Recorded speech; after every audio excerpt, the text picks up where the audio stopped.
if you are a follower of Jesus and you have children, your children are your legacy.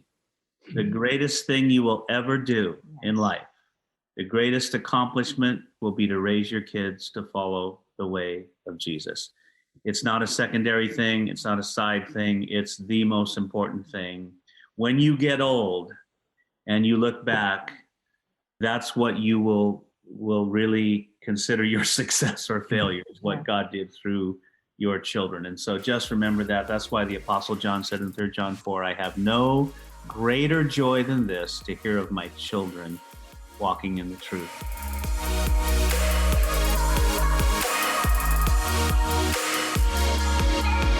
Hey, podcast family, and welcome to episode number 284 of the L3 Leadership Podcast, where we are obsessed with helping you grow to your maximum potential and to maximize the impact of your leadership.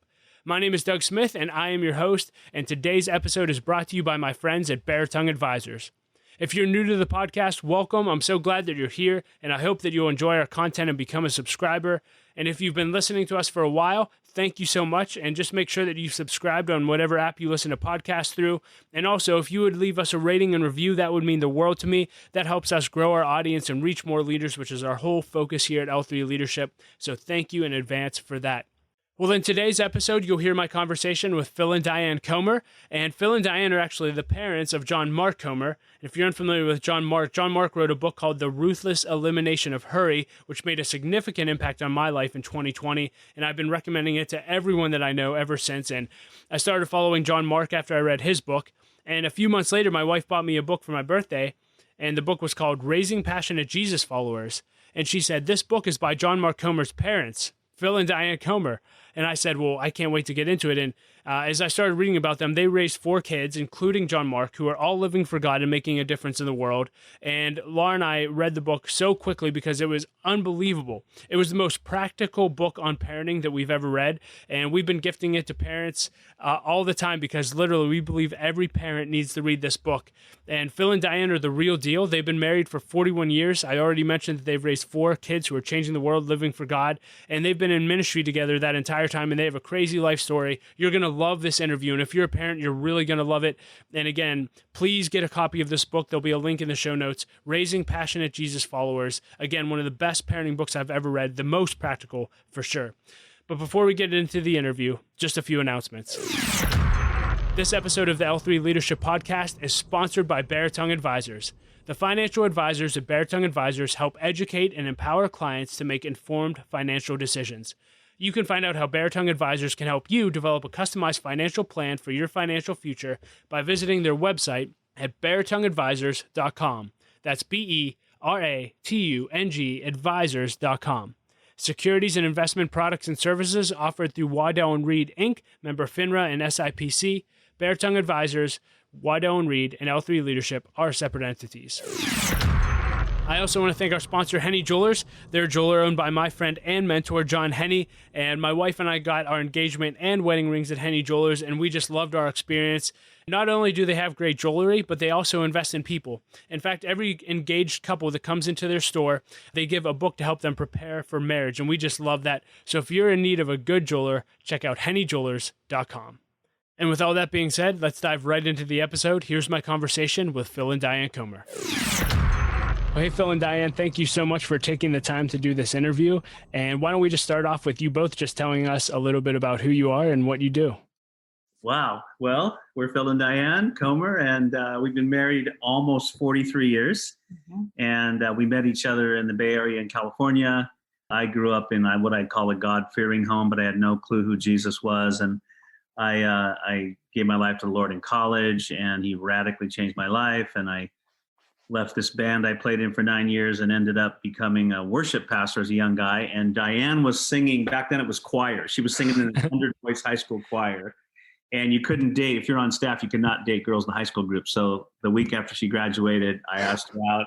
I said yes. That's we awesome. got married, and then we dated for a while, got married, and we just love the Lord. We love ministry. And I think we'll get into our story here about raising passionate Jesus followers. But that's where we met and fell in love and been serving the Lord. We have this oneness of spirit where we both feel a call to vocational ministry. I mean, all believers are in the ministry. We all are, but we've had a lot of wonderful experiences and together.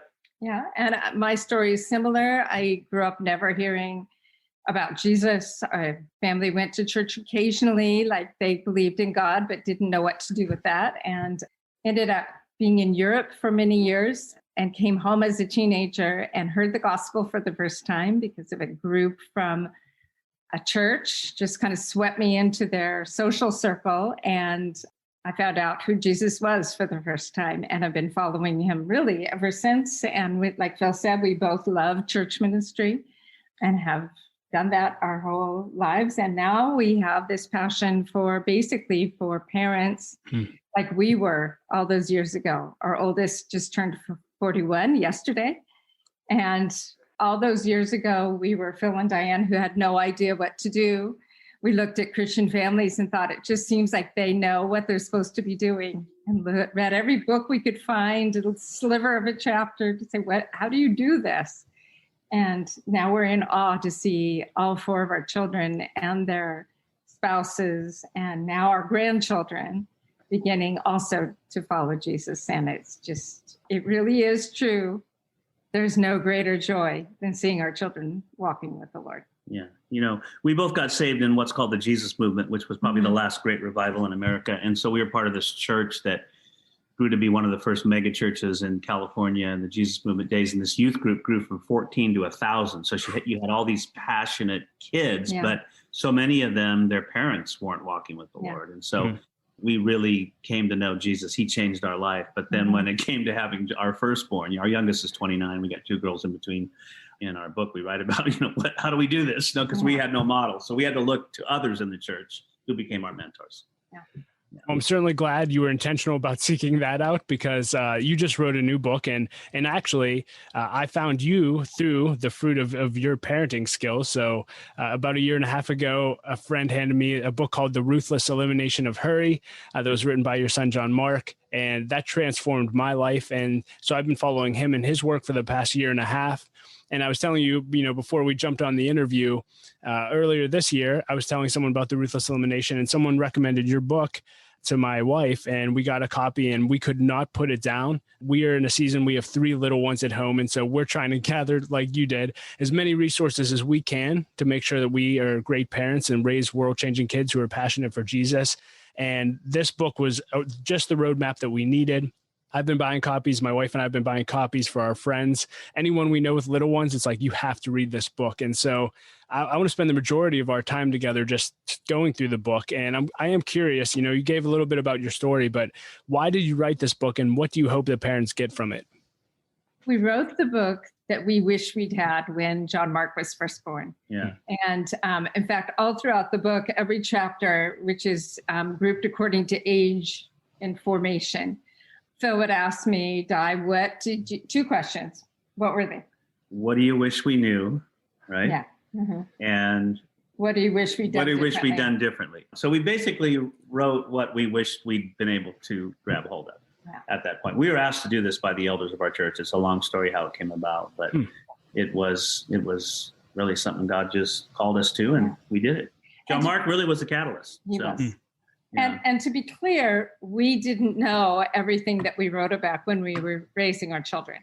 So we tried to make sure that we included as much of that as we could, so that, really, obviously, you can learn in many ways from our teaching, but even maybe more from our willingness to say, hey, we blew it here and it caused us some problems. And here's how we could have avoided that. If we just understood these scriptures, if we'd understood this wisdom, we would have done this differently. And hopefully that will help parents just as much as the teaching parts of it. I'm so glad that you found this book with your young children, because really it's a book that I would call on the preventative side. In other words, this is what God has for you, and this is what you could see happen if you begin as early as possible and follow the way of the Lord, as opposed to a book like, what do I do now? My 18-year-old has no interest in church. My 20-year-old smoking pot. If that's your story, you need help. And there's people that really are are experts really at helping people out of brokenness. But ours is like, we're amazed that so many young families like you. So when you're our age, it's like your dream that young families are actually even listening to you, right? As they're just beginning. Yeah. Yes, preventative. We've got people coming who are just pregnant or just had their first baby. And so we're really excited to see God using it in people's lives. But especially it's mostly young parents that are following our book and our ministry. Yeah, I mean, I already can see, I believe this is a divine appointment in so many young people's lives and parents' lives. So thanks again for being willing to write it. And I love that you break the book down into sections based on seasons of parenting. But before you get into that, you basically set the vision for raising a godly family. And you made a few statements that I would love to just talk about. You made the statement in the book that Christian parents do not automatically spawn Christian kids. Mm-hmm. Can you just speak to that? I thought that was a good statement. First of all, parenting is not an exact science, and every child has a free will to choose to follow the Lord or not. And so that's what we mean by that. And I got to serve with an evangelist who is a dear friend named Luis Palau. He just went to be with the Lord. And I heard him stand in stadiums and say, God has no grandchildren, only children. In other words, you don't get to be with the Lord forever because your dad was a pastor, because your mom was so godly, or your grandma was the saint. You know, each generation must make their own decision. And so we're just saying it's not automatic if you take your kids to church and they're just going to grow up to follow the Lord. That said, if children are raised in a home where Jesus is truly at the center and mom and dad are personally walking with him and he's the center of their marriage, and there's that love and security that mom and dad are never going to leave each other, and there's so much love in the home and Christ is at the center, I mean, why would you not want that? So I think that's what the Bible means when it says train up a child in the way he should go, and when he is old, he will not depart from it, Proverbs 22:6. So there's no guarantee, but it's quite likely that they're going to choose to follow the way of the Lord if their parents have been the real thing. They've lived authentically. They're not one thing on Sunday, another thing on, during the week or whatever. But it was also because we heard Christian parents say, well, we tried to be a good example to our kids. And it began to dawn on us just by reading the scriptures and by the way Paul fathered Timothy specifically, that not only do we need to be a good example to them and be the real deal, but we actually have to intentionally teach them the ways of Jesus in the everydays of our lives. This is the way the world or their own desire would do things, but this is the way of Jesus. Yeah. And as you were constantly actually teaching the way of Jesus to our children, it becomes the normative for them, so that someday when they have to choose and you're not there to make them choose, they'll be able to put the two side by side and make a wise choice. So part of that is just because your kids are in your home and you're walking with Jesus and you really are living into the gospel doesn't mean that they'll follow him. We also have to teach and train them. Yeah. Yeah. And part of having a vision, you share a lot about generations in the front end of the book, and having a vision for a generation beyond just your kids or grandkids. You actually lay a vision for, I believe you said biblically, that a generation is defined by 300 years. Can you talk a little bit about having a vision beyond just your kids? Well, a generation is actually about 25 years. So what we did is trace like 12 generations, I think it was, because get to 300 years. Because when we were first starting out, and John Mark was just about 6 months old and Phil was in grad school, I'd picked up this book at a used Christian bookstore that was a biography of Jonathan Edwards. It had been written in the 60s, and comparing two families, there was a social study done of the Edwards family and their amazing, incredible, far-reaching impact on our nation, and this other family of criminals and their amazing cost to our nation. And as I'm reading the book and reading it out loud to Phil at night. With its weird title. The title of the book. Marriage to a Difficult Man. She'd read it in bed at night next to me, right? That's beautiful. But it really was the story of Jonathan and Sarah Edwards through the lens of their children and his wife, and how he led his family. And he was a complex man who we would now say probably suffered from some pretty severe bouts of depression. But seeing the impact of his family on our nation just elicited in us a vision for, could God use us in our own unique way to impact our world? We're first generation Christians. Our parents did, we were thankful for, later come to know and love Jesus. But we were the first generation, and we began to pray for generations after generations of Comers who would follow hard after Jesus. And that has become really the guiding, I would say, passion of our lives over everything. We just felt so strongly. At the time also, Christian radio was a big thing before we had podcasts.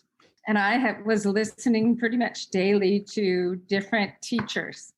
And I kept hearing this same thread run throughout their stories. It was like back in the day, it was Chuck Swindoll and some of those famous mega pastors. I call them mega pastors. Yeah, mega pastors.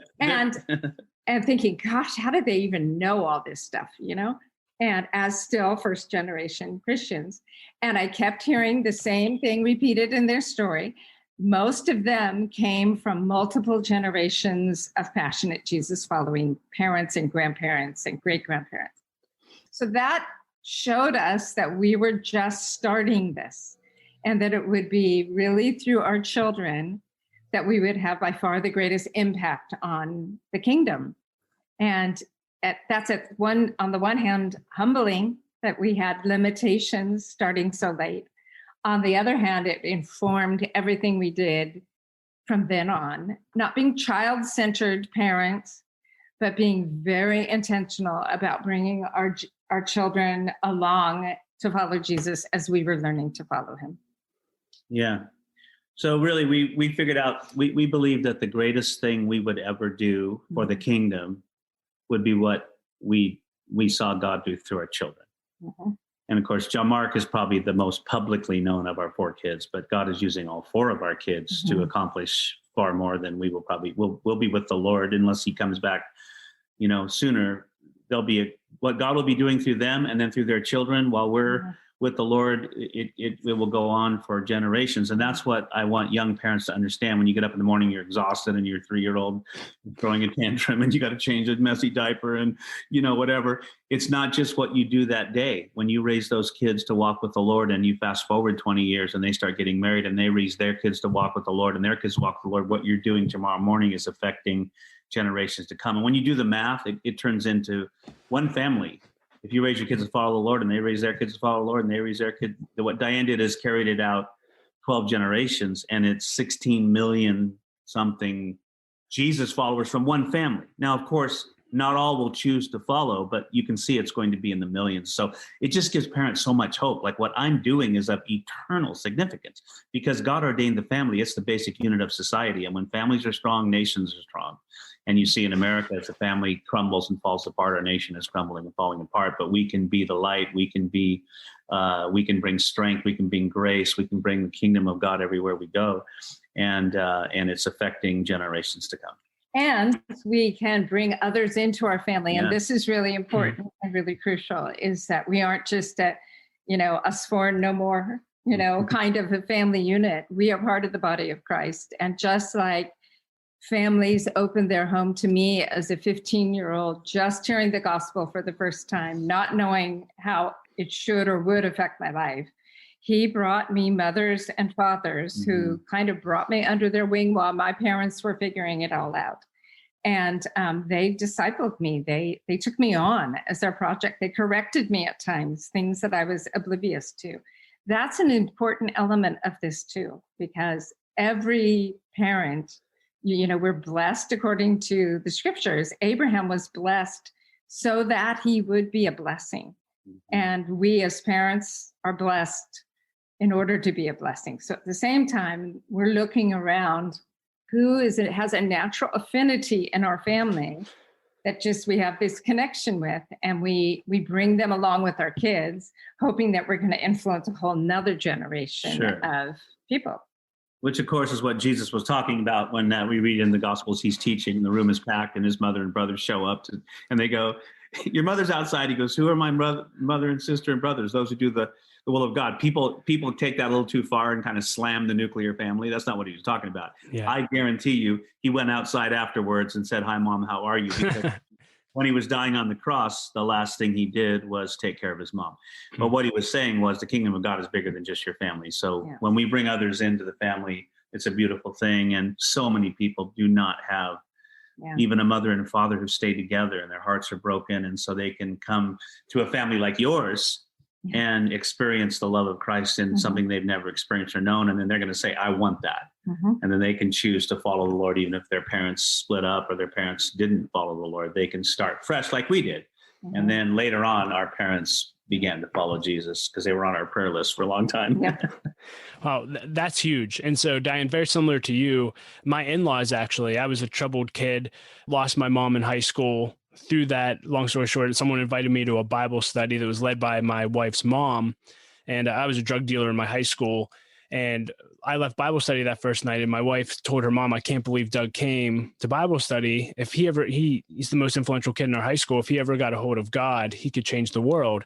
And I went home that night and told my buddies that I met the girl I'm going to marry, talking about my wife. So I did call my shot, but but for whatever reason, God tapped my mother-in-law on the shoulder, and they started bringing me over for family dinners and showed me an entirely different model of family than I'd ever been a part of. And really, my father-in-law and mother-in-law raised me.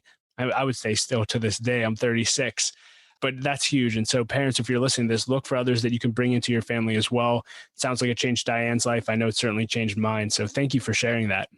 Doug, you just don't look like a drug dealer. You look so handsome. And I can send you some photos. Anyway. The glory of Jesus, how he changes lives. And there's so many stories like yours.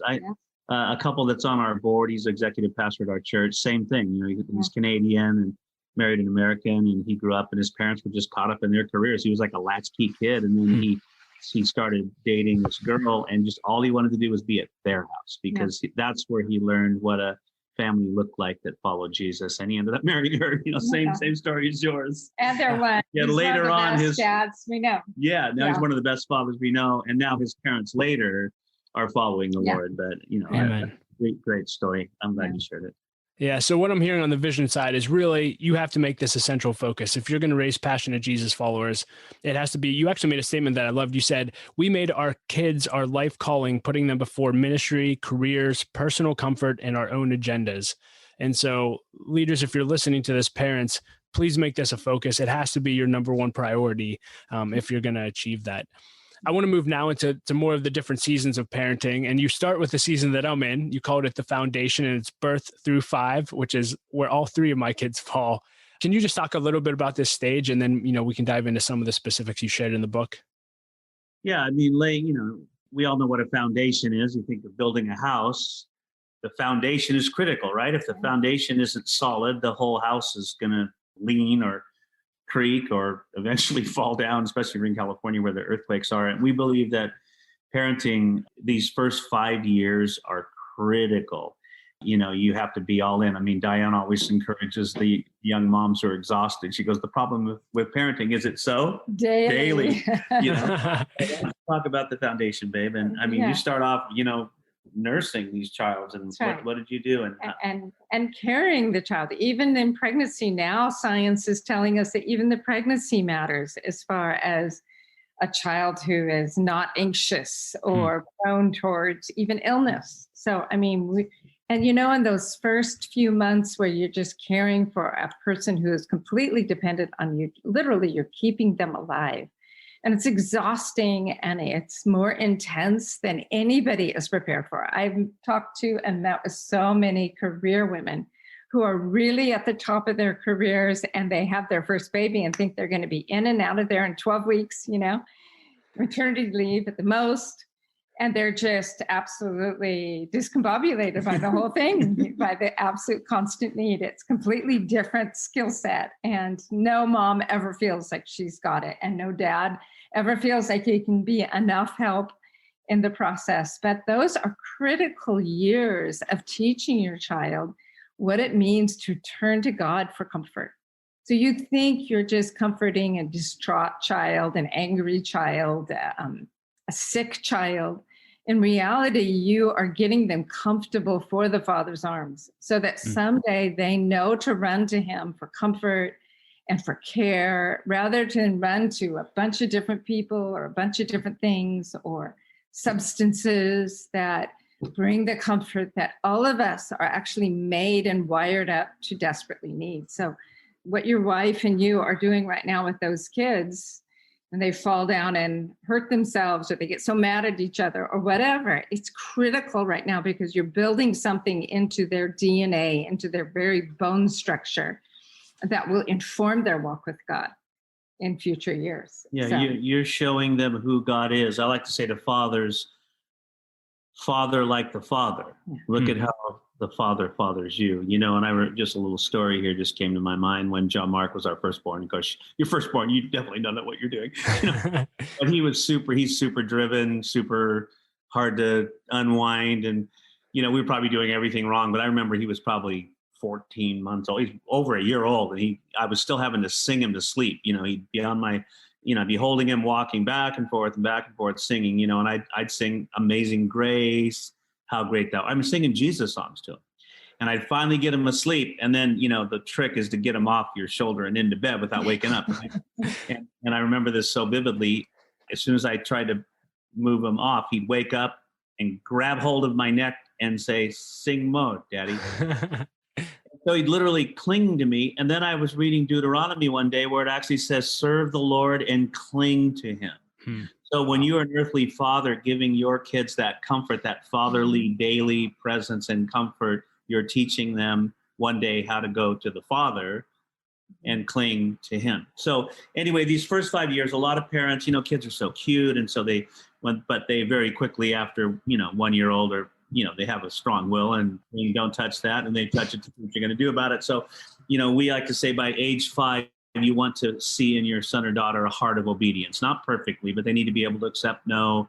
And a lot of parents that are too loose in the first 5 years and all of a sudden they've got an 8-year-old kind of defying them and where did that come from? It's because they didn't do the hard work in birth through 5.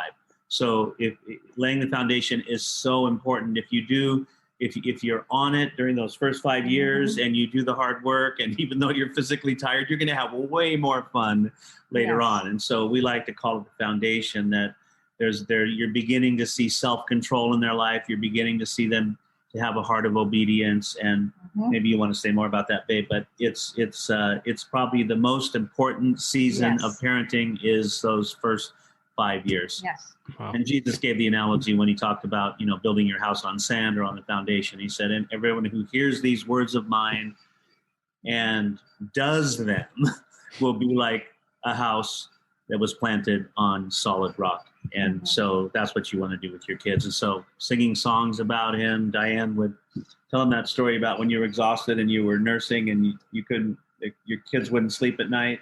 And I was complaining out loud to a friend. I was just exhausted. I think this was with our 4th. So I also had middle schoolers and, carpools. And I complained out loud to a friend in passing. And she said, Diane, you need to take those hours in the night to pray through his life.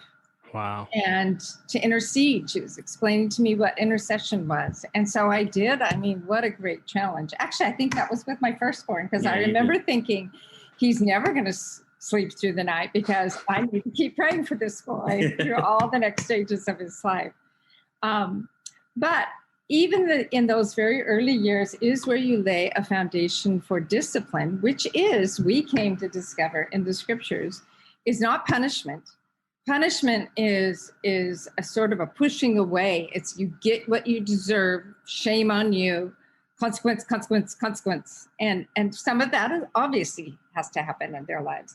But biblical discipline is training and leaves one with a sense of security. I mean, Hebrews 12 explains to us what we all know, that no discipline in the moment seems joyful. I was just reading Hebrews 12 the other day and realizing that some of the unease in my life is because I had unconfessed sin in my life, that as I was honest with God, that I'd been speaking about a situation too negatively and critically, and I needed to confess that sin. Of course, as soon as I did, and they went in and told Phil, I just had absolute that sense of peace. I messed up. I knew better. I knew I'd been being warned by the Spirit, but that instant relief of instant forgiveness and freedom, I don't have to get all caught up in being critical about a situation. I can really trust the Father with it. That's the discipline that we do with our children. So we had so much fun studying for tools of discipline and realizing more than anything else is it's almost all communication. It's almost all talking. And maybe that's why parenting is so exhausting. Honestly, it's easier to throw consequences at our kids and go tell them to go to their room than it is to sit down and say, okay, you did it this way. You could have done it that way instead. And that's the way God disciplines us. He says, Diane, you were trying to carry this load and you were turning more and more critical of the situation and judgmental of the situation. Instead, you could have let me handle it and trusted it with me and believed that I have it. That's how he trains us, and that's how we train our children. Can I read a couple of verses out of Hebrews that you just quoted? Yeah, I won't read the whole passage, but it says, we had earthly fathers to discipline us, and we respected them. Shall we not much rather be subject to the Father of spirits and live? For they disciplined us for a short time as seemed best to them. And, that's it. Parenting is not an exact science. Sometimes we go, I didn't handle that well. I was too harsh or I was too lenient or whatever. But God knows that. He said, we're doing it as seemed best to us. But then it goes on to say, but God, disciplines us for our good. Here's why, that we may share in his holiness. Well, we might become godly.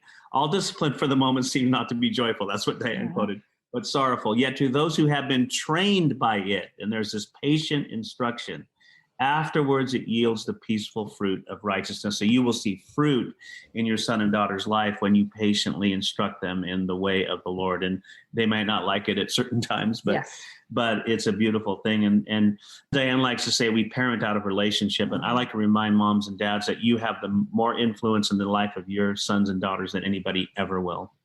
God's given them to you. They belong to him, but he's given them to you for a time, and no one will ever have as much influence in their life as you do. And so that you need to steward that well and do it as seems best to you and ask God for wisdom. But as you do these things, you'll see amazing fruit in the lives of your kids.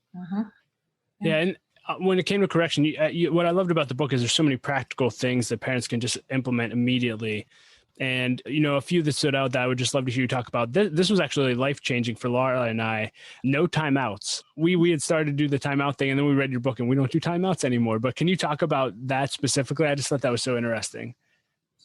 Well, instead of timeouts, we called them time-ins. Because what we believed as we began to understand that discipline and punishment are two different things, and that God disciplines and doesn't punish us, that we saw that our children's response to timeouts or being sent to their room was a rejected response. But we also were watching kids raised in Christian homes and seeing a pattern. We would see them reach teenage years and perhaps make a really shameful decision that they knew better, but they're teenagers and they exercised their will and they made a choice. So many of those kids, instead of coming to a point of conviction and running back to the Father for comfort, for cleansing, for hope and renewal, were running away from God because they were so filled with shame. So we wanted to not add any shame to our kids, basically. So that's why we stopped the timeout and did time-ins, which was because there are sometimes your child is just getting more and more wound up and all sorts of sensory stimulation and competition and too much screen time, too much sugar, too many late nights, you name it. And they start to kind of implode. So we had at our house this big green, kind of emerald green corduroy chair that sat by the window. Which we destroyed. Let them eat snacks in there. But it was worth it. And we would have a time in, and, it was a time of comforting them, realizing they have to, at some point, learn how to settle themselves down, to self-soothe, to get to a point in their lives when they've lost their temper as an adult, and they know how to come back down from that and without destroying people around them. And so we'd get their favorite blankie, book, tea. I, grew up in Europe, so in a British school system, tea, solves every problem. So I'd make him a cup of tea. read a story. Reading a story is amazing for a time in because it just unlocks their brain that is locked into how they're feeling and involves them in something else, and stay with them during the time in. And that's inconvenient and time consuming. But we saw one by one our children learn to be able to take care of themselves. Mom, I'm distraught. Maybe they would say, or I'm about ready to implode. Is it okay with you if I just go read for a while? I say, yes, that's fantastic. Or go outside, climb a tree. Boys need to go outside. Yeah. Have a snack. And when you're doing that, you can sometimes just give them a gentle correction. Yeah. Like, let's talk about what just happened. You couldn't have slapped your sister. Here's how you could have handled that, And if they respond, that's all you need to do. So that's kind of one of the first tools of discipline that's in the Bible that we start off with our kids. And then basically you're also telling them, hey, I'm in this with you. Yeah. I'm not going to send you away to think about it. I'm in this with you and I'm training you. I'm helping you. And that's what God does with us. He starts gently, like, in marriage, we all know what that's like when we're starting to get in an argument and you hear that gentle voice, don't say it, just forgive. And when we listen, we're okay. And if we don't, So anyway. Yeah. Yeah. So I love that first section. And I think something just to summarize it that you shared in the book, just the 10-year rule is, what will this behavior or attitude look like in 10 years? I love that. I think a lot of times people will see 3-year-olds get grumpy and they say, oh, I wasn't that cute. And it won't be cute in 10 years. So I thought that was just such a great summary. You said children don't grow out of anything but their clothes. And I just thought that was brilliant. So let's transition now into ages 6 through 12, which you call the framing years. And you said, though, the goal and the vision of this season of parenting is to develop a heart of wisdom. Can you talk a little bit about the framing season of parenting? Well, I think these are really good years. Yeah. We really felt like they're less intense. And the kids in these years, especially if you've done some of the work before in the foundational years, they're very teachable and very relational. They still want all of mom and dad's time and attention. That's about to change. Oh, but, please don't tell me that. They want to be with you all the time. And so taking advantage of that is really important because that's a good thing. Yeah, if I could interject, in our kids' lives, by 6, 7, 8, they'd already given their life to the Lord, in a young child's way. They'd received the Lord. That was the first step. They all got baptized around there, 7, 8, 9 years old. 10. Elizabeth was 10. And so we call this the framing years. But Diane came up with a tool called the box, which I think you should mention, even if it's briefly, because this is really effective during this framing year. Yeah. So the box is basically what I came up with as a way for myself to put it all together for me in the moment. So otherwise, I felt like sometimes all I ever did was police my children. Like I was just a disciplinarian who read good Bible stories to them at night, So the box is a way of understanding everything about the way God parents us, so that I don't just become a policeman to my kids, and so that I'm taking care of the whole child. And it's basically a frame that we build around our children's lives in order to give each of our kids a place of security in which they can grow and thrive into who God wants them to be. Not into a cookie cutter version of what you hope they will be, but who God really created them to be. And starts off with Jesus is the foundation. He's the bottom of the box, we say. If you've ever moved, and I love books, so I moved too many books. And if you don't have a good bottom of the box, those books will fall right through, right? So, the foundation is Jesus. It's not the Christian way of living. It's not a Christian method or technique or a oneness or any good thing. It's not a political party. It's really just Jesus. And so we saturate our children in Jesus, who he is, what he wants for them, and what pleases him, that they are beloved by him. And so when you maybe you have a disciplinary thing come up there, your daughters are fighting over something inevitably that one has, therefore the other one wants it right now. And so the tendency is to come in immediately and just stomp them with discipline, right? Stop that right now. It's loud and But instead, if we bring Jesus first into or the conversation, we talk to them about Jesus, Philippians 2, perhaps, about caring about the needs of others. And we bring in discipline. In the book, we lay out 5 rules of discipline that we found, not the only way to discipline, but 5 good principles for discipline that we find in Scripture. So you go in your toolbox, you figure what is appropriate to that situation. Maybe it's the mildest one. Maybe it's a correction. And you just say, honey, don't do that. You can't grab your sister's doll from her. You ask nicely, or you come to me and ask me. And that's the discipline aspect. You bring in Jesus to it. Maybe sometimes that's just singing a song to get them off of their anger track. You bring some order into their life. That's the third side of the box is order. And that's the things every good parent does. The nap time, the healthy food, the being outside a lot, checking that the pace of your life is congruent with the pace at which your children can go. Putting down the cell phone because your kids need so much eye-to-eye, unbroken attention. That's all order. And then the top of the box, which we couldn't find just one word to fit the top of the box, and really is Phil's always contribution to our family. Affection, affirmation, and fun. Come on, I'm with you. Yeah. Yes.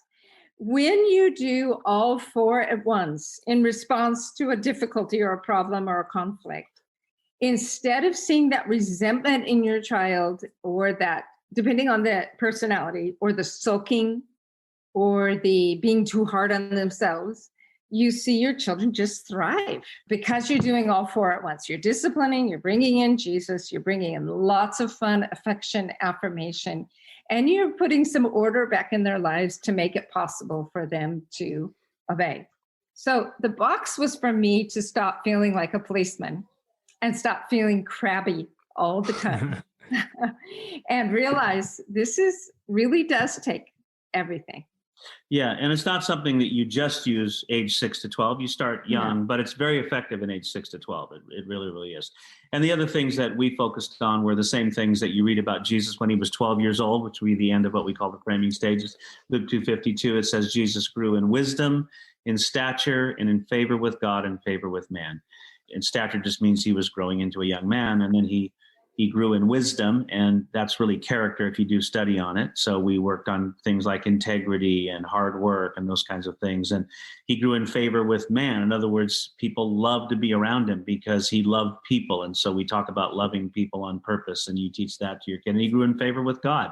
He was intimate with his father. And so this is the perfect time. Your kids can read now. And so not only do you read the Bible to them, you guide them in how to read the Bible for themselves, and you make it a daily thing. Just they've seen you doing it for years and years and years. And now you say, now go do what you saw mom do. And then you help them in that. And then they develop their own walk with God, and you guide them through it, So just these framing years are just perfect for this. And if you do this, then in their teenage years, they will have their own, even though they're young, their own walk with God. Mm-hmm. Yeah. That's huge. And I would love to hear you talk about the teenage years, which is the next season. You call it the Installing Functional Systems, age 13 through 17. Well, I would love to hear you just talk about the teenage years in general. I do want to hear you talk a little bit about, I don't want to say how strict you were, but the boundaries that you put around your kids. I remember, when I was interviewing John Mark, he talked about how you guys were very, very strict. But now, with his kids, we were just talking about they don't have screens in their house and how, strict he is with his kids. And he hopes that, they'll come back and thank him one day. Can you just talk about the teenage years, boundaries, and anything parents need to know? Yeah, I think parents are, for whatever reason, I think it's partly the fiery darts of the evil one and just the pull of the world. Like, your kids want whatever. I mean, we were like radical. I mean, in our day, it was like video game. We never had any kind of video game in our house. Now, we allowed them, if they went to a friend's house, they could play it there, but we just didn't want it in the house. We didn't have, back then it was VHS movies, right? So I started getting old Walt Disney. We had a blast together. We'd have Friday night taco nights and ice cream and movies, but we chose the movie. And so because I messed up in my college years, in the area of immorality. And so when I started dating Diane, man, I wanted our relationship to be pure, and I wanted our home to be centered on Jesus. And so we said yes to a lot of things. We said no to a lot of things, and we weren't pressured into doing anything that we knew wouldn't help them. So today it's like, does your middle schooler need an iPhone with internet access? Of course not. They're going to get into trouble really fast. And so it's okay to say no, and you say it in a loving way, and you explain why, and you set the boundaries, because you are the priest. Mom and dad are the spiritual covering over your kids under the Lord. And so you want to protect them when, if you don't just let anything into your home, right? Like you're not going to, some guy bangs on the door and he wants to kill everybody and come and steal everything. Oh, come on in, right? And yet we'll invite sometimes movies or things into our home. So there are movies we would watch and just turn it off. This movie doesn't honor the Lord. Oh, Dad, come on. So I don't know. It was just, but it was just the way we did it. We don't really think of ourselves. At the time, I don't think that they thought we were being strict, because we were having so much fun. We were having so much fun. Yeah. And we always tried to make our house like the place everybody wanted to come. So, we filled up, of course, back then we didn't know healthy eating like we do now. So the kids have grown up to teach us a whole lot about that. Yeah. But we always had pizzas in the freezer and from Costco and things so that even in the teenage years, they were always having game nights at our house, or playing or movie hide and go seek in the dark. And, in one of our houses that had a basement, and they destroyed our couch and destroyed the rug. Okay. It's worth it. Yeah. And basically if they wanted to spend the night at somebody's house and we didn't know them, we just said no. Wow. But they can come spend the night at our house. I was just going to ask that. Yeah, I know. Now, I had no boundaries growing up, so I wish I had you as parents. I mean, it was awesome when I was in middle school, but looking back, that did not help set me up for life. But so you would allow sleepovers at your house? Yeah, but if I remember one guy that, one of our sons had over, and we just felt like he's not a good influence on our daughters who were becoming, 13 and 14. And so even in that case, we had to say no. I just had an uneasy feeling. When he was in the house. We're not saying you can't ever go play music with him or whatever, but no. So even for years when we had teenagers, we didn't want our teenagers on the road New Year's Eve. So for years we had a big sleepover. We had a 2-story house. The boys slept downstairs. The girls slept upstairs. Yeah. And we asked them each to bring their favorite junk cereal for breakfast the next day. And, it was New Year's Eve at the Comer house, and it was so fun. So it's not like they felt like we were being strict. It was just, we didn't allow certain things. And by the time actually they were teenagers, we didn't have a lot of rules. We just had a lot of conversations. What do you really think about that? Why do you think that would be good for you? Wow. Trying to teach discernment. Can you foresee some of the temptations that might come up if we allow you to do that? We just tried to at that point, we tried to get them thinking a little more maturely than was natural. Yeah, because we didn't have a lot of rules as older teenagers. Because you have a relationship with them. So you can share, hey, the Bible says bad company corrupts good morals. Right. He who walks with wise men shall be wise. And so, there were 2 guys in particular who were kind of nice guys, but they weren't walking with the Lord at all. They were musicians, and we knew them from church. And when one of our daughters started really wanting to hang out with them, we had to shepherd that. I mean, you're shepherding your kids, and it's conversational, but it involves some you can't be at their house at midnight, Yeah. And so I just feel like you're doing it in partnership with the Lord, and you're praying for your kids all the time. And He gives moms and dads a sense. Yeah. And we like to say, listen to your spouse. Because sometimes one of you just knows, like my wife's more of an intuitive, and I've learned to listen to her. If she just has a sense about something, I don't want to just blow her off. I think, okay, well, then we need to watch that. Yeah. Doing your kids something good by putting because the whole idea of the box is as they grow and mature and show their own trustworthiness, you just keep expanding the box until one day there's no box. Yes. And they put a box around themselves, right? Yeah. And then when they mess up, you tighten it up. And that's where restrictions come in. Maybe, hey, you were supposed to be home at 11 o'clock. It's our car, not yours. And you came home at 2. Therefore, you can't use the car for the next 2 weeks. But I love you, son. And, Got a lot of shame. I'm not mad at you. I'm not shaming you because I believe you're trustworthy. And so show me that you're trustworthy and you'll be able to use the car again. That kind of stuff. Yeah. As we start to wrap up, just for time's sake, you end the book talking about the season 18 to 22, and you said it's completing the finished work. And there's 2 things I would love to hear you talk about. One is the list.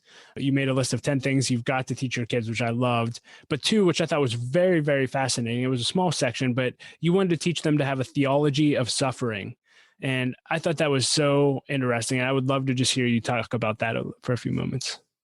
Well, that comes out of my own story, and actually out of my own story of failure as a young woman, as a young mom, because I didn't have a theology of suffering. It was pretty much a pop theology, almost what I call a bumper sticker theology, that translated to, okay, if I follow all the rules, if I do everything I see that God says and that my spiritual directors tell me I should, then God will protect me from suffering. And of course, now I know that was a very rose-tinted glasses kind of a view of God, that now I have a deeper understanding. But at the time, in my mid-20s, that's really the way I lived and believed. And inexplicably, when I was 26, I began to lose my hearing. It was years later that it was theorized that it came from an autoimmune disease. Now we know so much more about those, and that something triggered my body's immune response to attack the cochlear nerves in both of my ears simultaneously. And the cochlear nerve is behind the ear. My ears are formed perfectly, but it's a nerve that turns the mechanical sound that your ears hear into an electrical pulse to the brain, so that your brain can register the sound that your ears take in. And unbeknownst to me, those nerves were being attacked by an immune response from my body. And very quickly, in about 3 years, I lost most of my hearing, from about 26 to 30. I had young children and godly husband, a beautiful home and a beautiful life. And all of a sudden, I'm going deaf. And the doctors tried everything to stop it, and not knowing a cause and not understanding it, were unable to even slow it down. And in the middle of that, my weak theology of suffering just pretty much collapsed, because I felt like I'd been doing all the things I was supposed to do, following all the rules, and God wasn't holding up his end by protecting me from inexplicable hard things and suffering. And I was terrified. I was just terrified, because at the time it just seemed like there was no hope. There was no end to this. And how was I going to raise my children to love and follow Jesus if they couldn't even talk to me? And, when you're losing your hearing so fast, it's like your whole soul can't even keep up with it. You can't. It felt like every week I was every week losing some more. So in the middle of that, Phil, very cautiously, because I was pretty on edge. I was angry, to be honest with you, hiding a lot of anger. And depressed. And he suggested that I go to the elders of our church and ask them to pray for healing. So I said yes, and they did. And, I write a little bit about the story in the book, but even more about the first book that I published, which is called He Speaks in the Silence, Learning Intimacy with God by Learning to Listen. And in that little cinder block room off the main auditorium in our little church in Santa Cruz, as the elders prayed for me, God just met me there in the most real and vivid way that I could even imagine. He met me there in my anger, in my poor theology of suffering, in my entitlement, and just showed himself to me and really healed the parts of me that actually needed healing more than my ears needed healing. and changed me. I mean, really changed me. And there was a time of surrender to the love of God, not to the authority of God. Authority was not a problem for me. I'm a rule follower, but surrendering to the love of God. Could I trust him even in this hard thing, even if he didn't heal me, knowing he could? And basically from about that point on, unbeknownst to me, that the hearing loss started to slow down to about 5% a year, which was helpful. But I was still wore the biggest hearing aids, they call them deaf aids, that you could wear. And I was still very obviously hearing impaired, had a very difficult time hearing ever in public, and had a really hard time hearing my children. But God had met me there in such a real and gracious and impossible way that all of a sudden he was turning it okay for me. He was turning something awful into something really beautiful. So the point now, so by 30, I was functionally deaf. By 40, I was completely deaf. And at that point had a cochlear implant, which is a miraculous. In the meantime, in that 10 years, the cochlear implant had been perfected. And now I can actually be listening to you and hear what you have to say through it. But I'm actually completely deaf. I take the cochlear off and there is absolutely no actual sound that penetrates. I hear through a computer and it's not perfect, but it's amazing. It's totally amazing. But in the midst of all that, I began to see so many other people's stories who, like me, almost lost their faith in the face of unexplained and unexpected suffering. I mean, you expect maybe somebody my age now, 62, to begin to think, okay, they might begin to lose your hearing, but you don't expect a 26-year-old to lose their hearing completely. And we have seen so many stories of these kids are raised in these really solid, good Christian homes. They're leaders in their community and their youth group. They're honestly walking with God. And something deeply disappointing happens to them. Unexpected, out of the blue, shouldn't be that way. Something about our fallen world that invades their life. And so often those kids don't just drift away in indifference, but we see so many of them, and their parents are perplexed, run away from God in anger and disbelief, unbelief even. You know, he must not be real. And when you dig a little bit, so many of their stories go back to a weak theology of suffering like I had. And made me aware that I wanted my kids to grow up with a totally biblical understanding of the part that suffering plays in our lives, the fact that Jesus said, we will suffer in this world, we will suffer. My theology doesn't actually lead me to believe, after much study, that God causes the suffering. So we taught our children that suffering entered our world at the fall in the garden, and entered our DNA at that time. And it is a fact of our lives. That's how we taught our kids. But that God uses that suffering to bring glory to himself and actually to bring beauty into our own lives. Sure. So that now I can say with absolute confidence, and I'm going to tell you, be honest, it probably took me at least 20 years to be able to say this, that I absolutely love being deaf. I have the best of both worlds.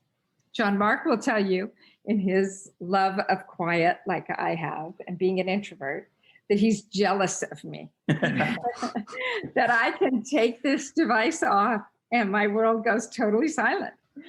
And I can disconnect in a way that is, I mean, it's funny, but it's actually, honestly, a beautiful, peaceful ability. You know, my grandkids call it my superpower. So you can hear or not hear. I don't have to hear. If I talk too much, you know, she has to unplug to get rest. I love my talkative husband, but right now I need to unplug.